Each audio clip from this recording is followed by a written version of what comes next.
Aqui, nesta casa eu me encontrei. Entrei e aqui dentro vi saída. Sim, foi nessa casa de amor que as benesses do labor cicatrizaram minhas feridas. Depois de muitos e muitos passes, estudo e a água da paciência, religar e religuei, filosofiquei, tomei ciência. Aqui, nesta casa de oração, orei, pratiquei o Evangelho. Sim, foi nesse pouso espiritual que eu conheci a vida real. Rompi de vez com um homem velho. Depois de muitas e muitas preces, palestras e água da fé, religar e religuei. A casa, quando é santa, é posto de emergência, hospital de alma, dissipando dores, transcendentes traumas, frente de serviços que a todos levanta, pronto atendimento de Deus, oh Santa Casa Santa. Eu fiz amigos do peito, pessoas com quem posso contar, atendimento fraterno, culto do Evangelho no lar. Sim, nessa oficina de Jesus, chorei cantando quanta luz, com as vibrações desse lugar. Depois de muitas e muitas quedas, me fortalecendo na fé, religar e religuei. A casa, quando é santa, é posto de emergência, hospital de alma, dissipando dores, transcendentes traumas, frente de serviços que a todos levanta, pronto atendimento de Deus, oh Santa Casa Santa. Por isso canto e dou graças a Deus, secando lágrimas nos olhos meus. Depois de muitas e muitas preces, palestras e água da fé, religar e religuei. Toda casa, quando é santa, é posto de emergência, hospital de alma, dissipando dores, transcendentes traumas, frente de serviços que a todos levanta, pronto atendimento de Deus, oh Santa Casa Santa. Posto de emergência, hospital de almas, dissipando dores, transcendentes traumas, frente de serviço que a todos levanta, pronto atendimento de Deus, Santa Casa Santa. Frente de serviços que a todos levanta, pronto atendimento de Deus, Santa Casa Santa.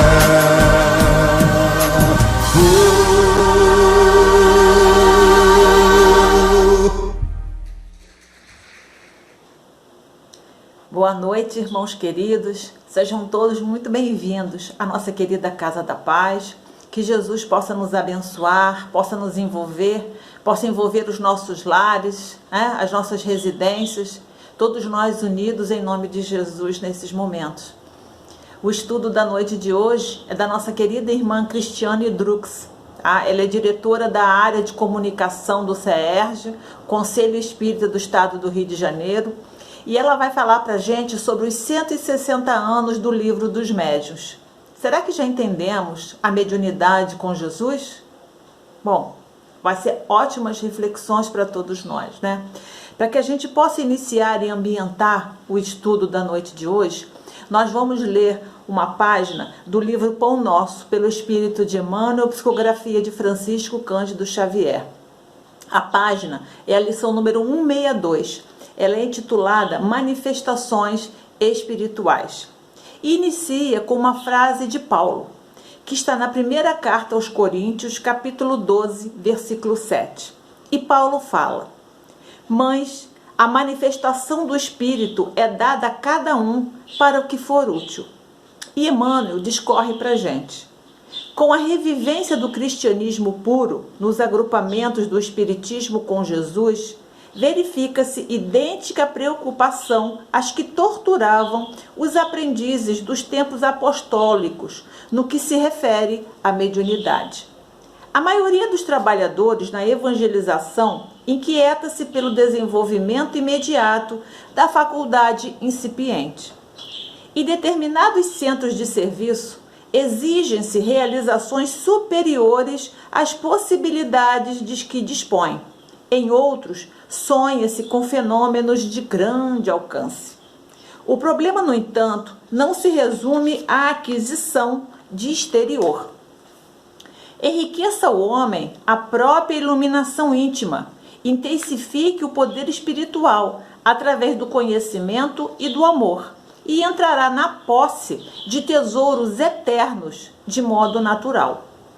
Muitos aprendizes desejariam ser grandes videntes ou admiráveis reveladores, embalados na perspectiva de superioridade, mas não se abalançam nem mesmo a meditar no suor da conquista sublime. Inclinam-se aos proventos, mas não cogitam de esforços. Nesse sentido, é interessante recordar que Simão Pedro, cujo espírito se sentia tão bem com o Mestre glorioso no Tabor, não suportou as angústias do amigo flagelado no Calvário. É justo que os discípulos pretendam o engrandecimento espiritual. Todavia, quem possua a faculdade humilde não a despreze, porque o irmão mais próximo seja detentor de qualidades mais expressivas. Trabalhe cada um com o material que lhe foi confiado, convicto de que o Supremo Senhor não atende no problema de manifestações espirituais conforme o capricho humano, mas sim de acordo com a utilidade geral. Muito bom para a gente poder refletir, né? Vamos então fazer a nossa prece inicial, agradecendo a Jesus a mais uma noite, né? A mais um banquete divino que todos nós teremos juntos, né? Vamos então elevar os nossos pensamentos, os nossos melhores sentimentos a Jesus, aos trabalhadores do bem, aos trabalhadores da nossa querida Casa da Paz. Senhor Jesus, bom e amado Mestre, eis-nos aqui, Senhor, mais uma noite, para dividirmos com os nossos irmãos espirituais e os nossos irmãos encarnados mais esse banquete. Que a Tua luz, Senhor, possa nos envolver. Possa envolver, Senhor, a nossa irmã Cristiane Drux, que fará o estudo da noite de hoje. Envolva-nos, Mestre, que essas oportunidades sejam um aprendizado necessário para que possamos procurar aprofundamento através do estudo sistematizado. Ampare a cada um de nós, Mestre querido. Envolva-nos, hoje e sempre. Que assim seja. Graças a Deus. Bom, irmãos queridos, vamos então ao estudo com a nossa irmã Cristiane Drux. Um bom estudo para todos nós, ótimas reflexões para todos nós.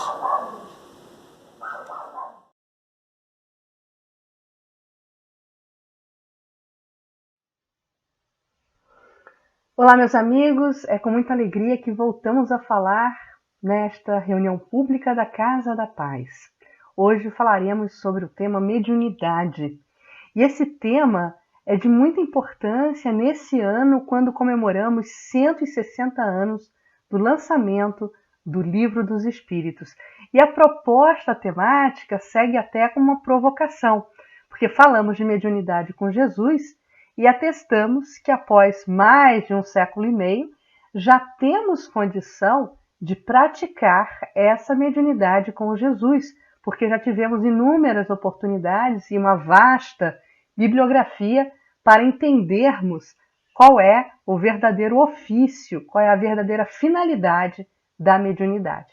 Então, perante o fenômeno mediúnico, nós vamos querer pontuar, durante esse nosso encontro, algumas questões muito importantes. Resgatando uma linda fala do mentor nos domínios da mediunidade, obra de André Luiz, um dos mentores, agora eu não me recordo quem fala isso na obra, mas isso está no capítulo 16, essa frase, está exposto o seguinte no livro de André Luiz, nos domínios da mediunidade, sobre mediunidade. O médium, digno da missão de auxílio, não é um animal subjugado à canga, né? Não é um jumento, não é um cavalo, não é um animal que possa se montar sobre ele, né? Mantendo esse processo de subjugação e de direcionamento do seu caminho, né? Então, com muita propriedade, o mentor espiritual ele faz esse comparativo, né? Então, o médium ele não é um animal subjugado à canga, mas sim um irmão da humanidade e um aspirante à sabedoria. Deve trabalhar e estudar por amor. Então, agora a gente vai, ao longo da nossa conversa, tentar desdobrar toda essa proposta, né, de trabalho voltado para o estudo e para a caridade, para a oferta de amor, né? Quando nos lembramos do Espírito de Verdade no Evangelho segundo o Espiritismo, a gente vai encontrar em uma das suas falas uma fala muito interessante que também se coaduna com a questão e com a temática da mediunidade.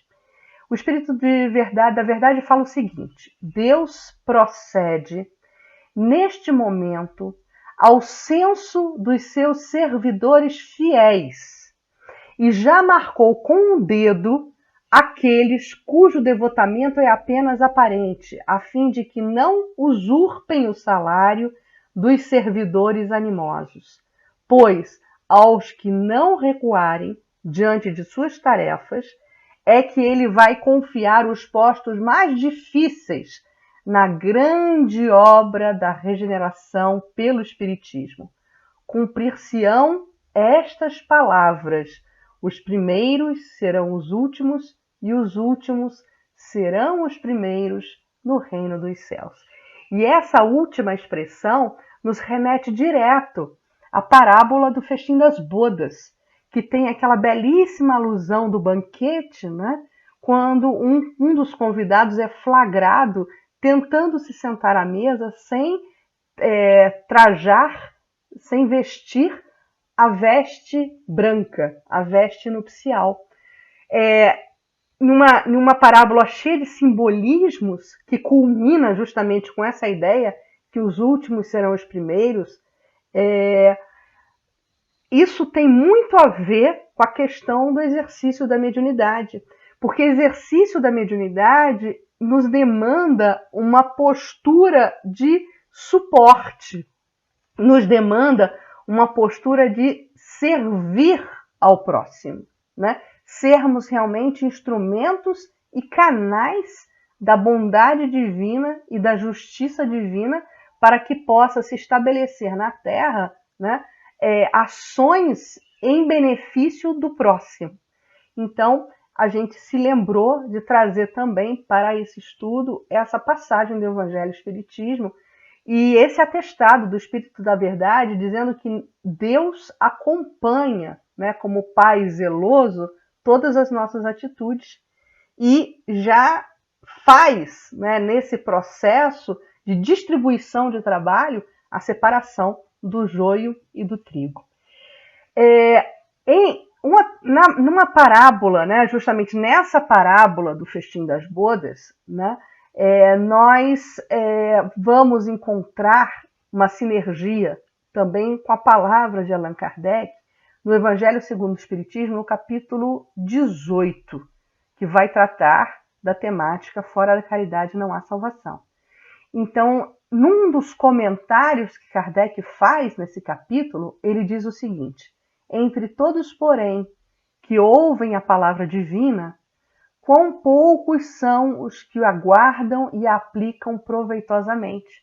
Então, de novo, Kardec fazendo referência à parábola do festim das bodas, porque muitos foram convidados e muitos acederam a esse convite, tentando se sentar à mesa. Quão poucos, continuou o codificador, se tornam dignos de entrar no reino dos céus. O banquete, significava justamente essa sinergia, essa completude, entre o trabalhador e o Criador.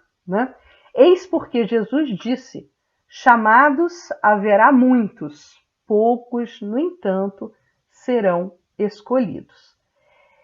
O processo mediúnico não é uma exclusividade da doutrina espírita.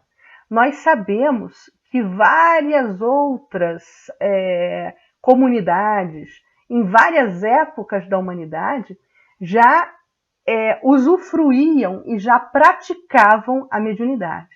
Inclusive, uma recomendação de leitura, já que estamos também esse ano comemorando os 175 anos de nascimento de Leon Denis e de toda a sua consequente obra, no livro Depois da Morte, nós vamos encontrar um capítulo destinado justamente a essa análise da questão da mediunidade em relação a todas as épocas da humanidade.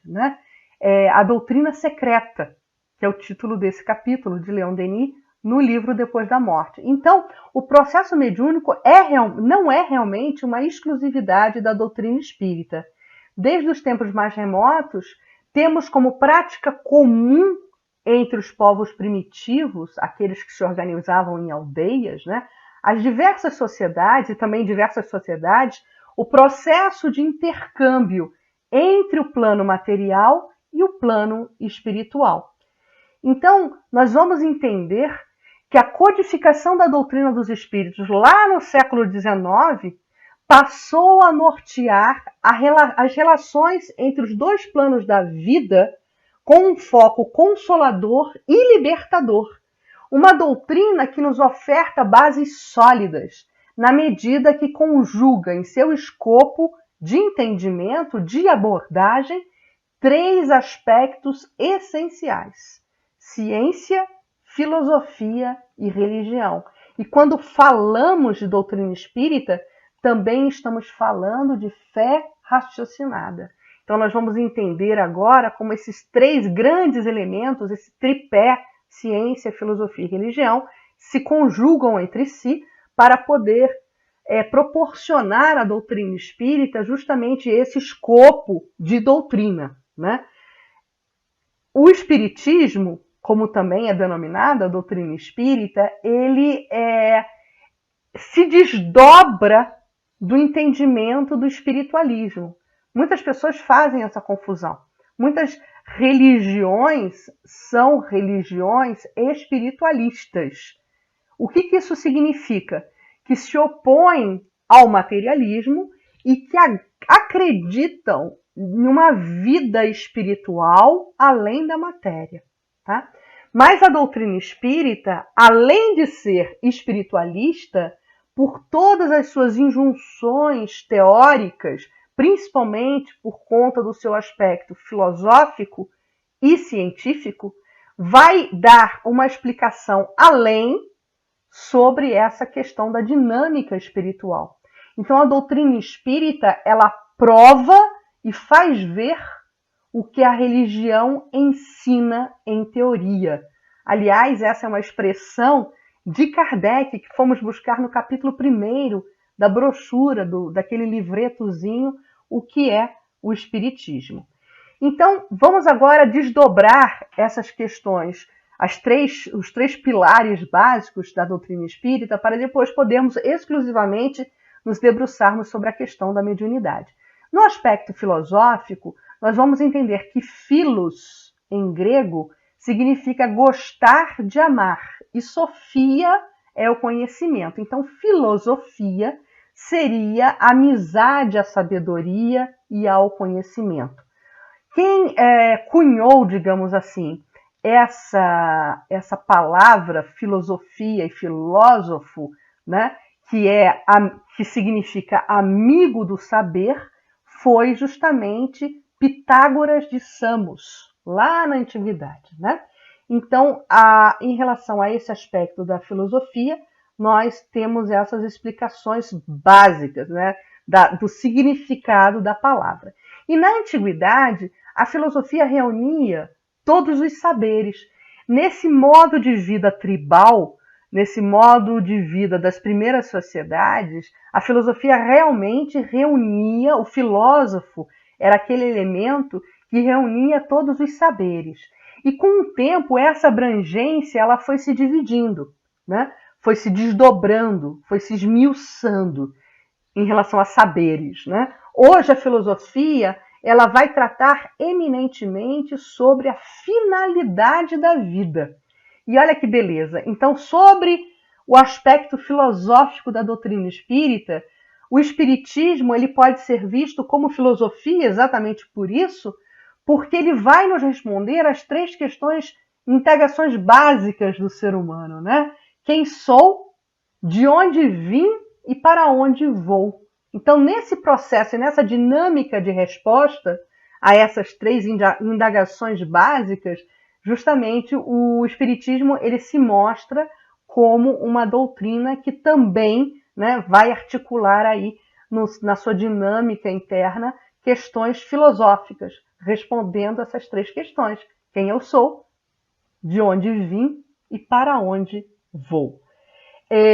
A filosofia, né, ela está muito explicitada no Livro dos Espíritos, né? A primeira grande obra lançada por Allan Kardec apresentando a doutrina espírita, né? Houveram aí anteriores ao Livro dos Espíritos várias publicações, opúsculos, né, de autoria de Kardec, mas a grande obra basilar que prenuncia e que lança a doutrina espírita em 1857 foi justamente o Livro dos Espíritos, e composto por 1019 perguntas que foram formuladas pelo codificador aos espíritos que os auxiliaram, né, a pleiade de espíritos que o auxiliaram na composição, né, do Livro dos Espíritos. Kardec adotou justamente um processo de compilação de perguntas e respostas, né? E o processo pelo qual ele optou, né, nessa feitura do Livro dos Espíritos é muito interessante, porque esse processo ele tem um caráter universalista. O que significa? Kardec teve um hercúleo trabalho de compilação dessas respostas, e as perguntas elas foram lançadas para vários médiuns em vários pontos do planeta. E Kardec ia recebendo essas respostas, buscando aquelas que tinham semelhança entre si e elegendo esse processo, que aliás é um processo típico, né, de um pensamento positivista, de um pensamento científico, né? Kardec vai eleger então as respostas que mais se assemelham entre si, levando em consideração que elas significam a verdade da questão. Então, o Livro dos Espíritos ele foi dividido em 4 partes: das causas primárias, o mundo dos espíritos. A terceira parte vai nos falar das leis morais, e a última parte traz e entrega todo aquele manancial consolador da doutrina espírita, das esperanças e consolações.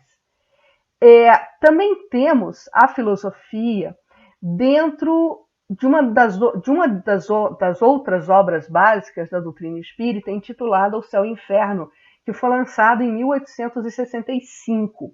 O Céu e o Inferno ele é dividido em 2 partes, né? A parte primeira vai entregar aí 11 capítulos de vários insumos doutrinários, e a segunda parte do Céu e Inferno vai nos trazer 8 capítulos repletos de exemplos. exemplos de testemunhos de espíritos que narram as suas experiências espirituais.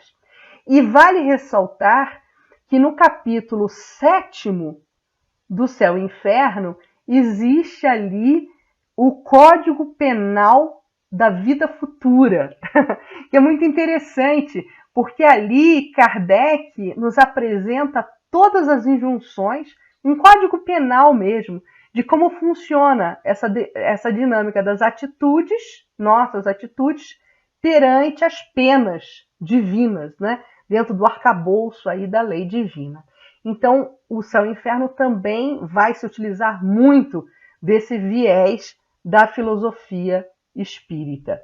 Nós vamos encontrar aspecto agora sobre o aspecto científico, né? Nós vamos encontrar o aspecto científico em vários momentos do Pentateuco espírita, né? Na Gênese, no próprio Livro dos Espíritos, na Revista Espírita, que vai nos presentear com belíssimos artigos dentro desse viés da ciência experimental espírita, né? E o aspecto científico do espiritismo nós poderíamos explicar assim: conjunto de proposições evidentes ou certas, necessárias e universais, capazes de dar sobre o seu objeto, ou seja, o objeto de estudo, o conhecimento pelas causas. Então, essa é a explicação que Kardec nos traz sobre o aspecto científico da doutrina espírita na Revista Espírita, em 1858, que foi o primeiro ano, né, o ano de lançamento da Revista Espírita. E aí Kardec também nos fala: todo efeito tem uma causa, e todo efeito inteligente tem uma causa inteligente. O poder da causa inteligente está na razão da grandeza do efeito. Então foi exatamente esse entendimento, né, essa ideia básica, que foi motivadora para Kardec entender que algo de sério e algo de importante, algo que precisaria ser vasculhado, existia nos bastidores daquilo que na época, no século XIX, em Paris, na França, era motivo de chacota e era motivo de diversão nos salões franceses, que eram as mesas girantes. Então foi o fenômeno das mesas girantes que chamou a atenção de Kardec para que ele depois fosse se debruçar com seriedade sobre o fenômeno das mesas girantes, acreditando exatamente isso, que todo efeito inteligente tem por trás desse efeito uma causa inteligente. Então esse foi o pensamento, essa foi a mola propulsora que fez com que Kardec se debruçasse sobre as questões da mediunidade. Então, por que nós falamos que a doutrina espírita ela foi codificada dentro da ciência através do método experimental? Porque o método experimental na ciência vai trazer, né, um passo a passo, né, no processo de composição de uma tese. Então, a primeira fase é a fase da observação, que foi o que Kardec fez em relação às mesas girantes. Após essa observação, levanta-se uma hipótese, né? E após essa hipótese, né, e a hipótese é exatamente essa: todo efeito inteligente tem por trás, no bastidor, uma causa inteligente. Essa foi a hipótese que Kardec levantou. Ele institui com seriedade uma sequência de sessões, sessões mediúnicas, a participação dele nessas sessões, né, com médiuns sérios, para que ele pudesse fazer, a partir dessa hipótese, um processo de experimentação. Então, ele observou muito e ele experimentou muito dentro de todo um processo de metodologia científica para depois chegar no estabelecimento de uma lei. Então, é assim que funciona a ciência: observação, hipótese, experimentação e lei. E a esse respeito, Kardec trata também desse processo científico, né? Kardec trata também em A Gênese, por exemplo. Então ele diz lá textualmente o seguinte: nesse último século, principalmente o método experimental, o único e verdadeiramente científico, foi posto em prática nas ciências naturais e, com a sua ajuda, o homem se despojou sucessivamente dos conceitos da antiga escola e das teorias especulativas para restringir-se ao campo da observação e cultivá-lo com atenção e inteligência. Então, Kardec, ele confessa, né, que toda a sua metodologia se baseou, né, em todo esse histórico, inclusive pessoal, que ele carregava enquanto homem de saber. Na Gênese, também lançada no ano de 1868, nós vamos encontrar uma frase que é muito propagada, né, que atesta essa postura séria de Kardec em relação aos fenômenos. Nós vamos encontrar essa frase no capítulo 1 da Gênese, no item 16. Assim como a ciência, diz ele, propriamente dita, tem por objeto o estudo das leis do princípio material, o objeto especial do Espiritismo é o conhecimento das leis do princípio espiritual.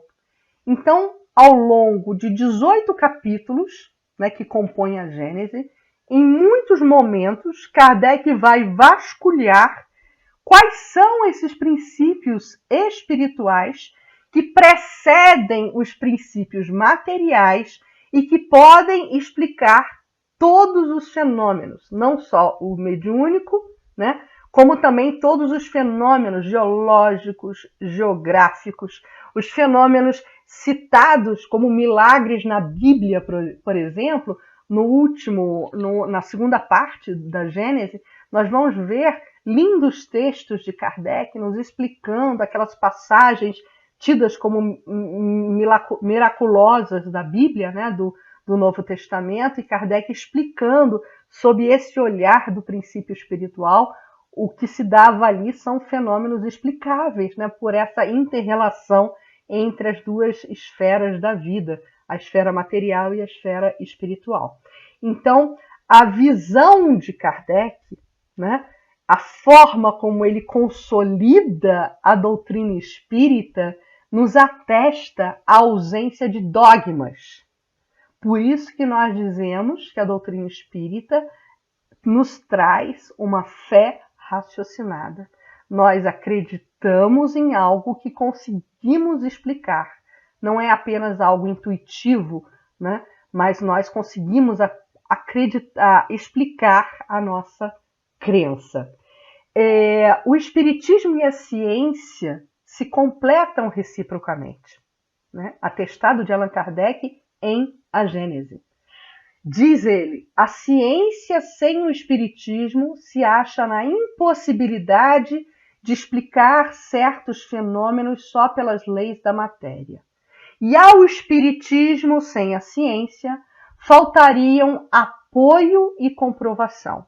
O estudo das leis da matéria tinha que preceder o da espiritualidade, porque a matéria é que primeiro fere os sentidos.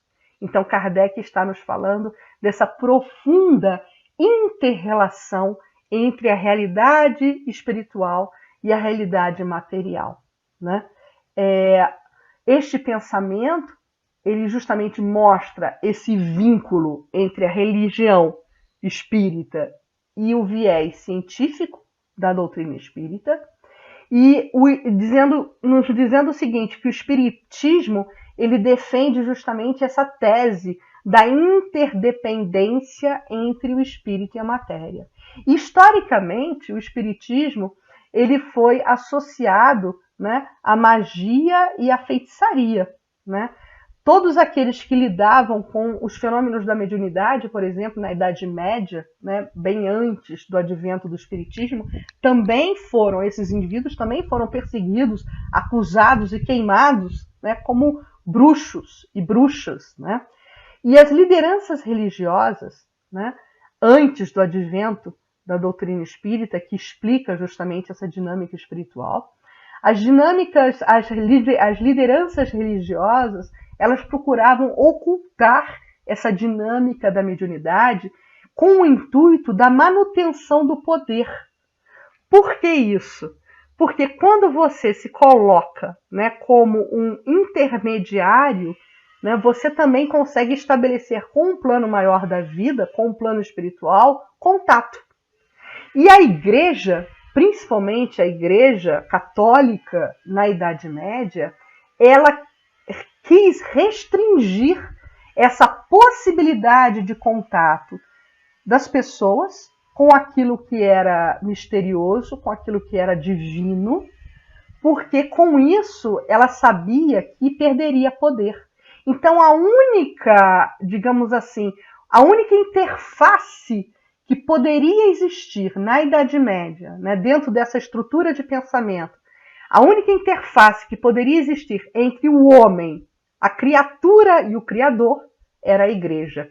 Por isso que todos precisavam passar pela igreja, pela tradução da igreja para esse estabelecimento de vínculo com Deus, né? Então esse processo de filiação divina estava sob esse aspecto, né, comprometido, né, ocultado por esse artifício que a igreja se utilizava para a manutenção do poder. E a igreja, ela estimulava justamente a questão do dogma, porque o que é dogma é inquestionável. Então é isso, é assim que funciona e nós não vamos questionar isso, né? Porque isso também auxiliava na manutenção dessa estrutura de poder. E a ciência, ela foi a principal, aliás, a igreja foi a principal antagonista da ciência, né? Por isso que o iluminismo e o renascimento, né, significou muito.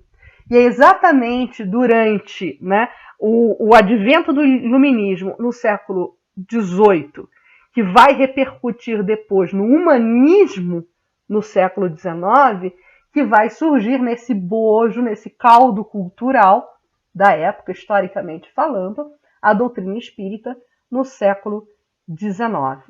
Então, vamos falar agora, muito rapidamente, do Evangelho segundo o Espiritismo, para compormos aí os pilares básicos da doutrina espírita. O Evangelho segundo o Espiritismo foi lançado em 1863, né? E nos oferta as máximas morais do Cristo em 28 capítulos. E sobre a fé raciocinada, que está vinculada também ao Evangelho segundo o Espiritismo, Allan Kardec nos fala: fé inabalável é somente aquela que pode encarar a razão face a face em todas as épocas da humanidade. Então, o Evangelho segundo o Espiritismo foi lançado em 1863, mas o foco do nosso estudo, que é o Livro dos Médiuns, foi lançado 2 anos antes, em 1861. Exatamente em 2021, estamos comemorando agora 160 anos de lançamento da obra O Livro dos Médiuns. E Kardec coloca um subtítulo no Livro dos Médiuns, dizendo que ele é um guia para o exercício da mediunidade.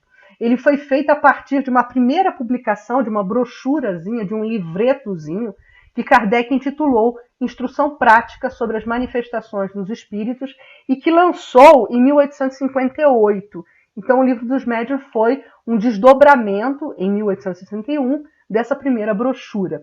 O Livro dos Médiuns ele é composto em 2 partes. Na primeira parte, trazendo 4 capítulos, e na segunda parte, nos trazendo 22 capítulos. Então, nós temos, completando o Livro dos Médiuns, né, nós temos uma fala de Paulo de Tarso, né, na primeira carta aos Coríntios, no capítulo 14, versículo 20. O que fala Paulo de Tarso para a gente nessa carta? Recomendação, como recomendação. Irmãos, não sejais meninos no entendimento. Então, Paulo de Tarso, à época, já nos colocava um convite para ampliarmos a nossa visão diante de tudo aquilo que consideramos divino, né? Então, no desenvolvimento das tarefas doutrinárias, colocar o fenômeno mediúnico em sua verdadeira posição de coadjuvante. considerando dispensável na construção moral a que nos propomos. Isso é muito importante, entendermos que a mediunidade ela é uma ferramenta para a formação da mentalidade cristã sobre a face da Terra, mas ela não é em si mesma o objetivo maior. Conduzir as possibilidades de divulgação do Espiritismo no trabalho da evangelização, não apenas assentado na publicidade dos fenômenos, conferindo-lhe preferência sobre a ação fenomenológica. E ante os imperativos da responsabilidade moral, todo fenômeno ele é secundário. Descentralizar a atenção das manifestações fenomênicas havidas em reuniões de que participe para deter-se no sentido moral dos fatos e das lições. Isso está descrito por André Luiz na Conduta Espírita, no capítulo 29. O que o amigo espiritual quer nos dizer com isso? Não nos interessa, a priori, quem assina a mensagem. O que deveria ser foco da nossa atenção, em primeiro plano, é o conteúdo dessa mesma mensagem. Condições, falaremos um pouquinho agora das condições para o exercício da mediunidade. Disciplina, sintonia com os espíritos superiores, meditação constante e estudo sério e continuado. Essas regrinhas constam do próprio Livro dos Médiuns na questão 222. O que é educar a mediunidade?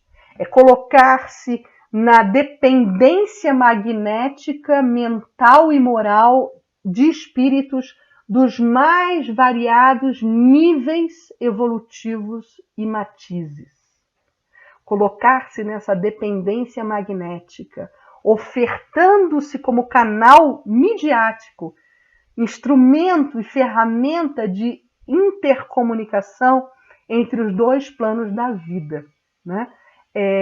Isto está num livro muito interessante para quem deseja estudar mediunidade, Mediunidade e Evolução, de Martins Peralva, no capítulo 38.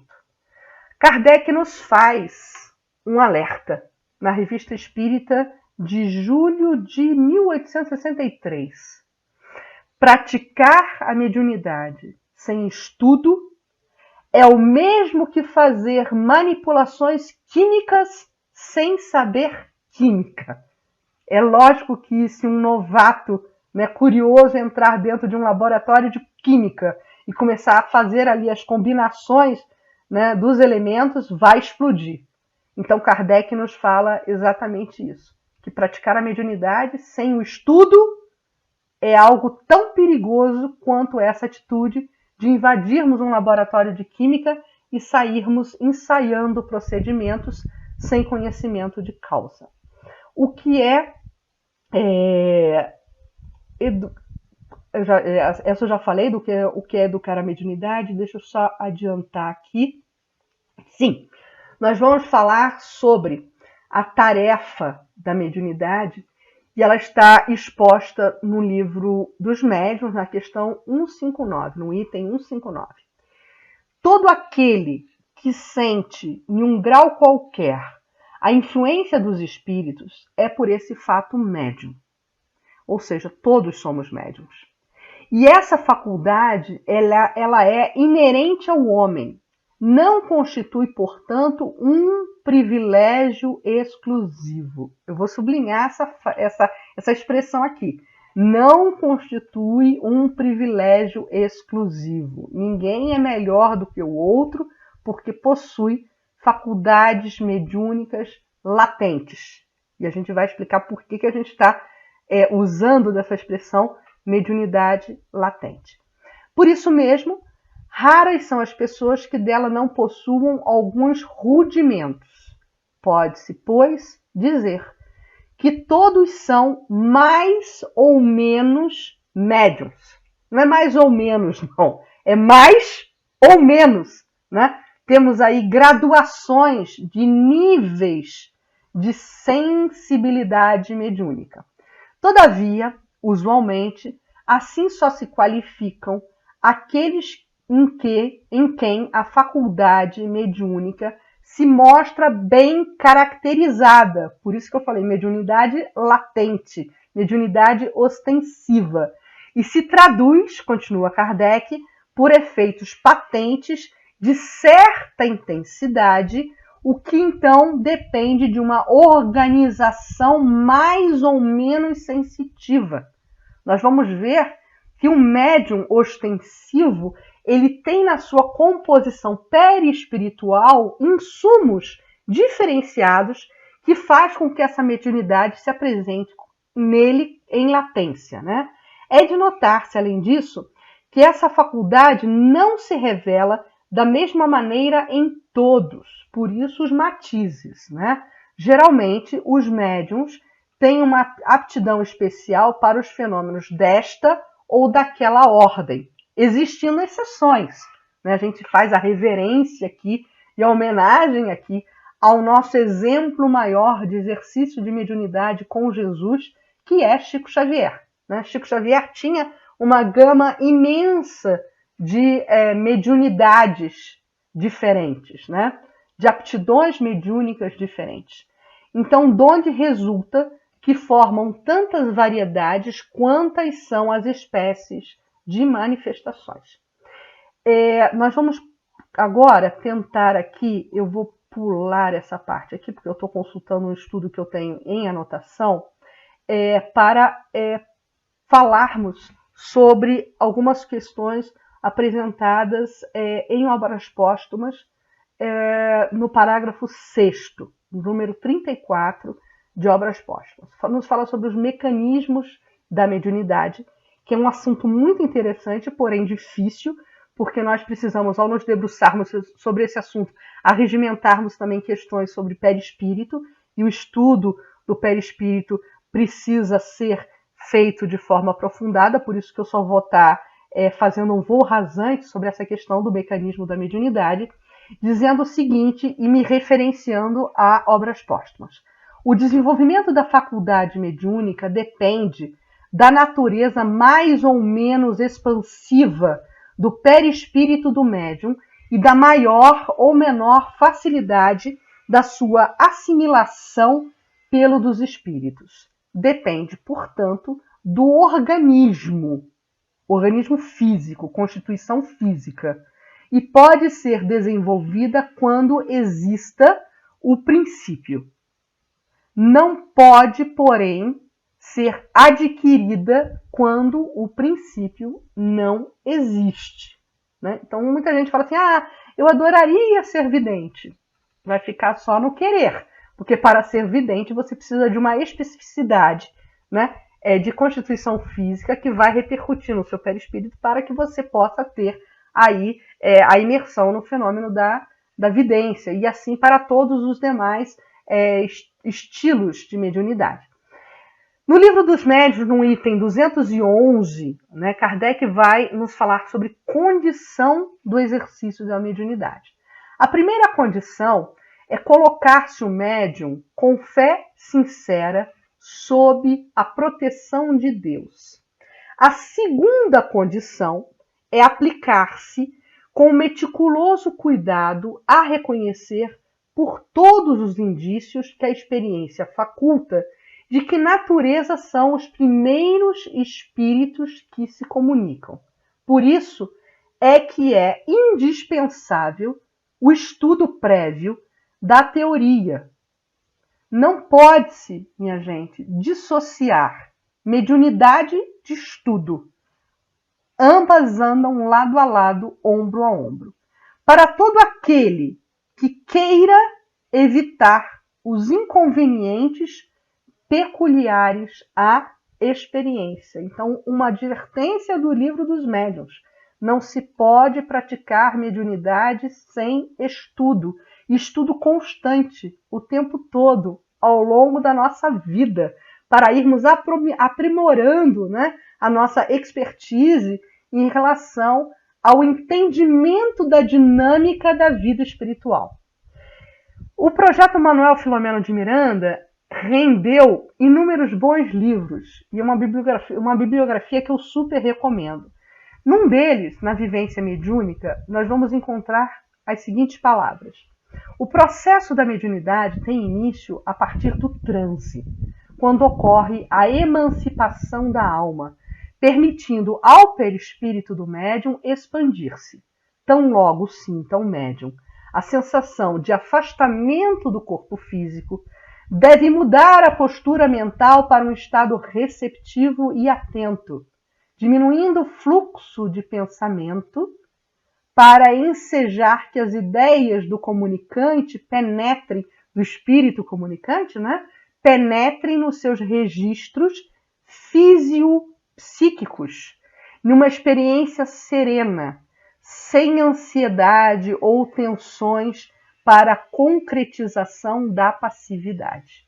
Então é muito interessante, né, o que os nossos irmãos estudiosos do projeto Manuel Filomeno de Miranda estão falando aqui. Porque com isso, com essa postura mental adequada, nós reduzimos, né, o quantum de animismo, por exemplo, nas nossas comunicações. Porque o animismo nada mais é do que algo que está escondido, né, encolhido dentro de nós, né, no nosso subconsciente, que acabamos mesclando, né, dentro desse processo de comunicação. Então, é desaconselhado o exercício da mediunidade nos médiums inconstantes ou que não estudam. Então, para exercício mediúnico é necessário constância, habitualidade e estudo, né? E agora a gente vai rapidamente só lançar aqui algumas recomendações para a gente não estourar o nosso tempo, porque eu acho que eu já estou estourada, né? Olha que importante essa lembrança de Allan Kardec no capítulo 31 do Livro dos Médiuns. Médiuns que não perseveram nessa habitualidade, né, e nessa rotina de estudos. O médium que não se sinta com forças para preservar no ensino espírita, se abstenha. A recomendação de Kardec é: você é médium, né? Tem mediunidade ostensiva. E normalmente se diz, você que tem mediunidade ostensiva precisa trabalhar, precisa canalizar essa mediunidade. Mas o médium que tem essa mediunidade ostensiva, porém não tem força de vontade para se dedicar com retidão, para se dedicar com habitualidade ao estudo, a recomendação é: se abstenha.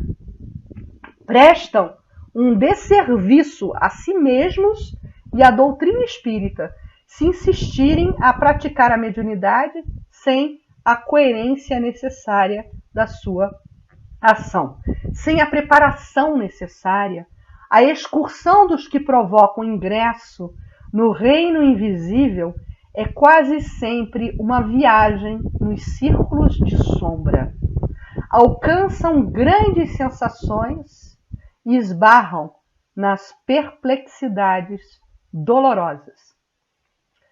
Fala de André Luiz em Missionários da Luz. A prática do espiritismo, um outro alerta de Kardec no Livro dos Médiuns, questão 222. A prática do espiritismo demanda muito tato para a inutilização das tramas dos espíritos enganadores. E aí, meus amigos, agora, querendo já nos adiantarmos para a conclusão do estudo, nós vamos rapidamente fazer umas últimas recomendações, né?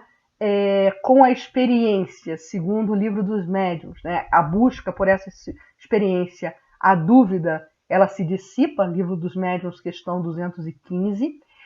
Recomendação de desenvolvermos o hábito diário da oração, frequentar assiduamente uma reunião evangélico-doutrinária para que se possa fazer um verdadeiro programa de formação mediúnica, receber passe sempre que sentir necessidade, realizarmos o evangelho no lar sistematicamente, integrarmos-nos a uma atividade de assistência social, isso é importantíssimo, não apenas nos dedicarmos à mediunidade na casa espírita, também nos dedicarmos às dinâmicas de estudo e as dinâmicas de assistência social para a prática da caridade desinteressada.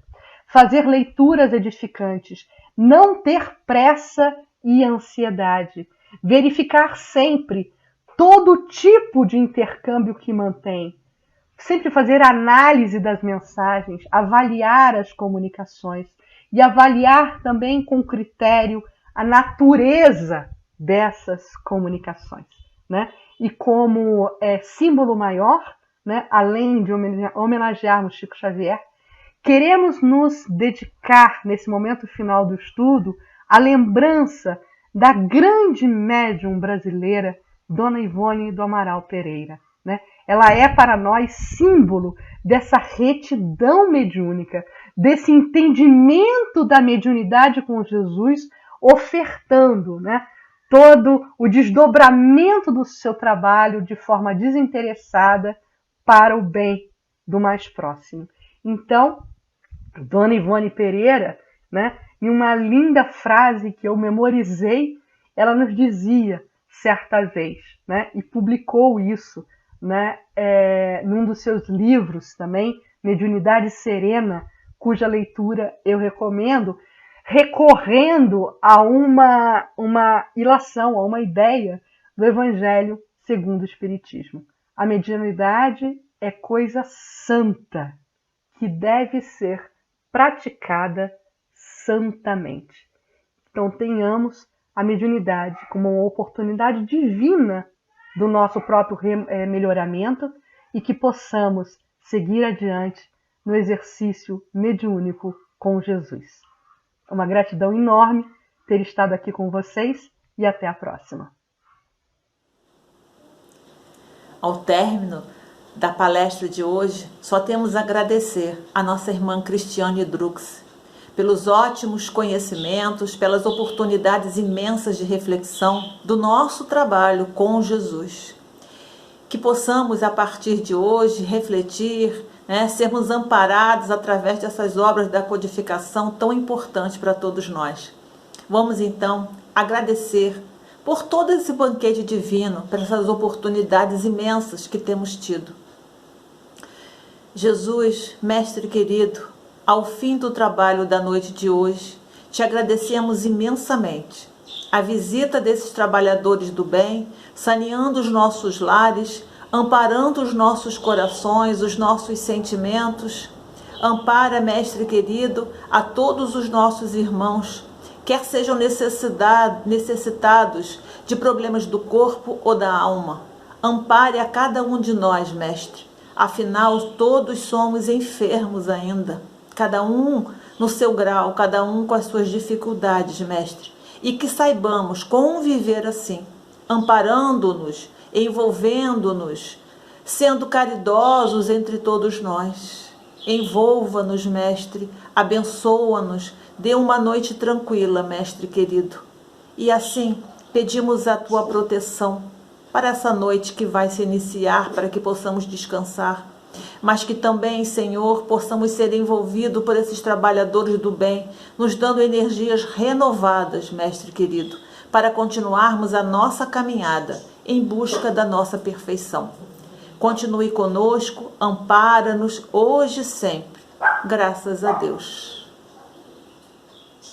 Boa noite, meus irmãos. Que Jesus possa nos abençoar, que tenhamos uma noite tranquila, um descanso do corpo e oportunidades renovadas de trabalho. Fiquem com Deus.